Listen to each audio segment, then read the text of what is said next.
ඊට පස්සේ අපිට දුන්නා තේ ගහ ලංකාවට ආවා. දැන් මේක කියද්දී ඔයාලා මට බණී කමක් නෑ අහගන්න. ලංකාව කියන්නේ මුතු මොන මුතුද? ඉන්දියන් සාගරයේ මුතු ඇටය බඳු ලංකා රාජ්‍ය කොහොමද විනාශ කරන්නේ? ඇයි අපිට ඉන්දියන් සාගරයේ මුතු ඇට කියලා කිව්වේ? එක මුතුයි අපි. ලෝකේ වටිනා මුතු මොනවද? ගජ මුතුද? නෑ, එක මුතු. මෙන්න මේ එක මුතු බව බිඳින්න ඕන, එක මුතු බව බිඳින්න ශක්තිමත් බව බිඳින්න ඕන. ශක්තිමත් බව බිඳින්නට තමයි පුතේ තේ ගහ සිටුවේ රූස්ස ගස් ටික මහ කැලය කපා දාලා හෙළයන්ගේ සැබෑ උරුමේ නැත්තර නැති කරලා දාලා ඔන්න පටන් ගත්තා තේ ගහ හිටවන්න. දොබගිඩි තරම් වහින වැහි කුඩ මහ පොළොව පසාරු කරගෙන සාරවත් අඟල් 4ක සාරවත්ම කොටස ජලවහන පද්ධතිය ඔස්සේ වැව් අමුණු සියල්ල පිරී ගියා තේ ගහ සිටුවීමෙන්. වැව් 16000ක් පැවතිච්ච රාජ්‍ය වැව් 10000ක් බවට පරිවර්තනය කළා. අපි කිව්වා ඒ වැව් 10000ත් අද සිඳීගෙන ගිහලා තින්නේ මෙන්න මේ තේ ගහ නිසා. සාරවත් පස ඒ රොන් මඩ වශයෙන් පිරලා තින්නේ මේ දේ නිසා. ඒක අමතක කරන්න එපා කිසි කෙනෙක්. ඊට පස්සේ තේ ගහ සිට වැව්වා. එකෙන් එකක් සුන්දරත්වය අපිට අහිමි වුණා. ජලවහන පද්ධතිය අහිමි වුණා. වැව අපට අහිමි වුණා. නැවත වැව් අමුණු තැනීමට ඇති ශක්තිමත් සිංහල ජාතියේ මිනිසුන් අපිට අහිමි කිරීමට දුන්න තේ දළු ටික කඩලා බොන්න. වටින වෛද්‍යවරයෙක් ඉන්නවා, තවත් වෛද්‍යවරු ඉන්නවා නම් මම කිව්ව දේ ඇත්තද බොරුද කියලා හොයන්න. තේ කියලා කියන්නේ ශරීරයේ ලේ නිෂ්පාදන අවශ්‍ය යකඩ ටික හූරාගෙන කන එකම පානය. දැන් පැහැදිලිද ඔයාලට?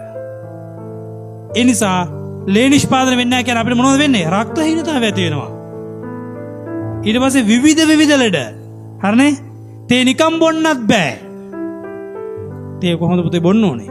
සීනි දාලා. උදේම තේක දත් මදින්න කලින්, කට හොදන්න කලින් බොන තේගේ නම කියන්නේ පුතේ?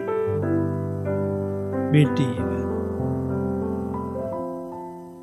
ඒක බොනවා සීනි හැඳි 3යි. දවල්ට 10 ටී එක ප්‍රබෝධමත් වෙන්න. 3ටත් එහෙම එකක් දෙනවා. ඒක 3 ටී එක. සුද්ධ හුරු කරපු දෙන්නේ ඕක අපිට. නේද? අපිට සුද්ධ 3ක් හුරු කරලා ගියා ගුරුතුමා. සමා වෙන්න ඕනේ. අපේ ගෑනුන් ඉතින් ස්වාමියාට ආදරෙට වැඩිපුර එකක් හදලා දෙන්න ඕනේ වැඩරලා ආපුවාම. හරි නේද? තේ 4යි. ඒකට නමක් නැහැ. මොකද ඒක අපි හදාගත්ත එකනේ. හරි. දවසට තේ 4යි. වරක් සීනි හැඳි 3යි. වරක් දවස් 365යි. වරක් වසර 10යි. සමානයි සීනි මිලි 13ක් ඇඟේ.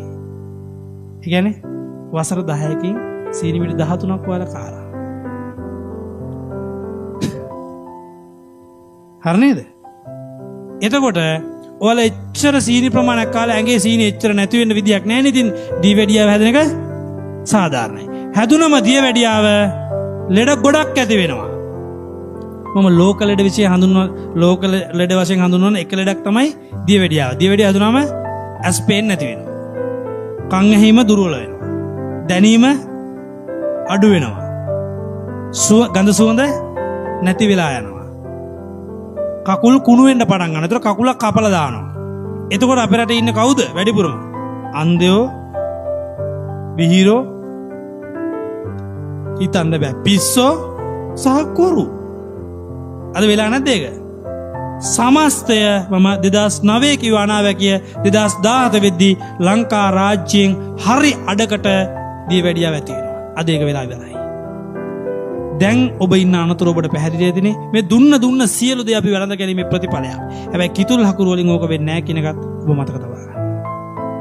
ඒකත් කියන්න බෑ. නැත්නම් වෙදමද කිතුල් හකුරු අපි ඒ කාලේ කෑවුවොත් කිතුල් හකුරු වලින් ඒක වෙන්නේ නැහැ. කතා මතක කරගන්න. ඒ නිසා දැන් ඔබට පැහැදිලි ඇතිනේ අපිට දුන්න ආහාර වලින් අපිට සිදු වෙච්ච දේවල්.